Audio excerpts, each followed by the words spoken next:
Então, olha o que aconteceu. Verso 1. Então foi conduzido Jesus pelo Espírito ao deserto, para ser tentado pelo diabo. E tendo jejuado 40 dias e 40 noites, depois teve fome. E chegando a ele, o tentador disse: se tu és o Filho de Deus. Perceba a mesma tentação que foi para Adão e Eva. Vocês serão como Deus. Tentação da identidade. Se você é o Filho de Deus, ele veio justamente num ponto fraco. Jesus estava jejuando e ele fala: transforma essas pedras em pães. Mas Jesus, ele responde com a palavra e diz, versículo 4: ele porém respondendo disse: está escrito, não só de pão viverá o homem, mas de toda a palavra que sai da boca de Deus. Jesus responde aqui ao diabo dizendo: peraí, eu não preciso ficar transformando essas pedras em pães. Eu me alimento da palavra de Deus. Amém. Verso 4 ao 6 diz assim: ele porém respondendo disse: está escrito, não só de pão viverá o homem, mas de toda a palavra que sai da boca de Deus. Então o diabo o transportou à cidade santa e o colocou sobre o pináculo do templo. E disse-lhe: se tu és o Filho de Deus, novamente a identidade, lança-te daqui abaixo, porque está escrito que aos teus anjos darás ordem ao teu respeito, e tomar-te-ão nas mãos, para que nunca tropeces em alguma pedra. Agora o verso 7. Disse-lhe Jesus: também está escrito, não tentarás o Senhor teu Deus. Olha, o diabo veio novamente querendo tentar a identidade de Jesus, Se você é o Filho de Deus, se joga para baixo que está escrito. E começa com aquela historinha ali do Salmo 91. E Jesus, ele fala o seguinte para o diabo, e é algo que tem que ter claro nas nossas vidas. Ele fala: se você é o Filho de Deus, e Jesus fala, não tentarás o Senhor teu Deus. Quando você é Filho de Deus, você não precisa ficar provando para as pessoas. Quando você tem isso claro dentro de você. O diabo queria que ele provasse: vai lá, prova aí que você é um Filho de Deus. Espera aí, não tentarás o Senhor teu Deus. Em outras palavras, o que Jesus está falando para o diabo é o seguinte: diabo, eu sei quem eu sou. Você quer me enganar, mas eu sei quem eu sou. Eu sou o Senhor teu Deus e não vai me tentar.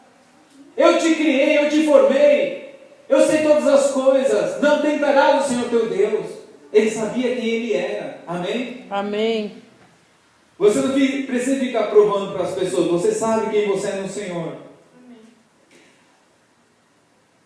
Então, o diabo, no versículo 8, novamente o transportou o diabo a um monte muito alto, mostrou-lhe todos os reinos do mundo e a glória deles, e disse-lhe: tudo isso te darei se prostrado me adorares.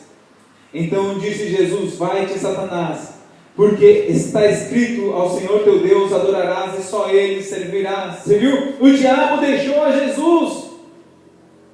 Vai-te, Satanás. No versículo 11, então o diabo deixou. O diabo deixou. Quando o diabo deixou a Jesus? Quando Jesus expressou a sua revelação de quem Ele era. Quando você entender e tiver a revelação de quem você é no Senhor, o diabo vai embora também. Amém. Quando você sabe quem você é no Senhor e conhece a palavra de Deus, o diabo também vai te deixar. Então, qual que é o nosso DNA em Deus? Bom, o que significa DNA, DNA é a abreviação de um... que significa, as palavras literalmente ali escritas, deoxyribonucleic acid. Amém? Ácido deoxy, você falou em inglês, né? Eu falei em inglês, né? Eu peguei em inglês também. Peguei literalmente em inglês, sabia? Mas, bom, eu trouxe uma tradução aqui para vocês. Que significa o seguinte: o DNA é uma matéria que se reproduz sozinha, presente desde cedo em todos os organismos vivos como o principal constituinte dos cromossomos. e tem as características distintivas de alguém ou algo que não muda. Ou seja, o DNA ele carrega a informação genética das pessoas. E se você ver um caso interessante na Bíblia, em Marcos capítulo 7, em Marcos capítulo 8 e em João capítulo 9, Jesus curou 3 homens diferentes, mas sabe como ele curou eles? Cuspindo. E nessas 3 passagens ele curou cuspindo, né? Sempre eu falo cuspindo, então. Ele veio a um homem cego e curou aquele homem cego cuspindo no olho dele. Imagina só. Chegou depois um homem surdo e mudo e cuspiu na língua dele. E em João capítulo 9, ele cuspiu em terra. E fez um lodinho ali e colocou no olho daquele homem cego. Você sabe por que Jesus fez isso? Curou esses 3 homens dessa forma? Porque ele estava colocando naqueles homens o DNA dele neles. Ele pôs o seu DNA na vida daquelas pessoas. Olha, abra comigo em Marcos capítulo 7. Veja o que aconteceu como reação das pessoas. As pessoas ficaram assombradas. Capítulo 7, versículo 37. Então aqui a gente vê que Jesus compartilhou o seu DNA e cuspiu no homem daquele cego e foram abertos. Marcos 7,37, admirando-se sobremaneira, diziam: tudo faz bem, faz ouvir aos surdos e falar aos mudos. Mas olha como eles estavam admirados, pouco ou muito? Eles estavam muito, sobremaneira admirados, aquelas pessoas. Nós devemos entender o DNA de Deus em nossas vidas. Qual que é o DNA do Senhor agora? Para que nós venhamos ter esse DNA do Senhor. Existem 4 formas pelas quais nós podemos vir a olhar-nos a nós mesmos.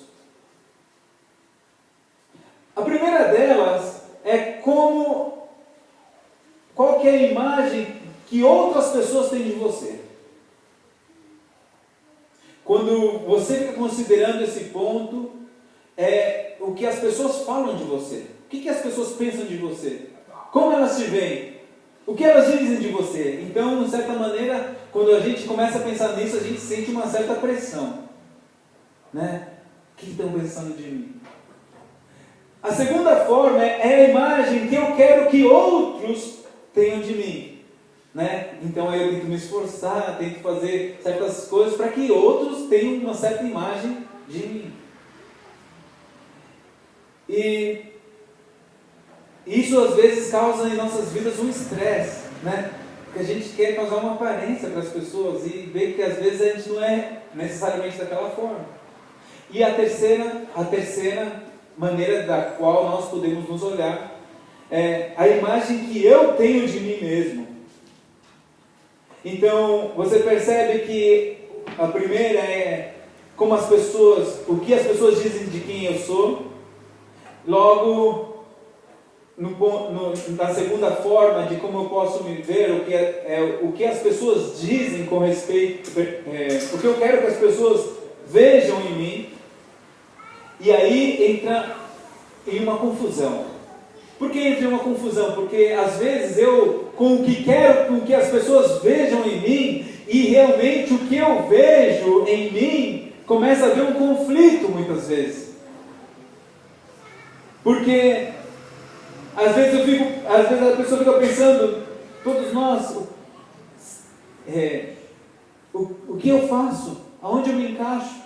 Porque eu sei que às vezes eu estou tratando de me comportar de certa forma exteriormente, mas dentro de mim está me levando para outra forma, para outra maneira de me comportar.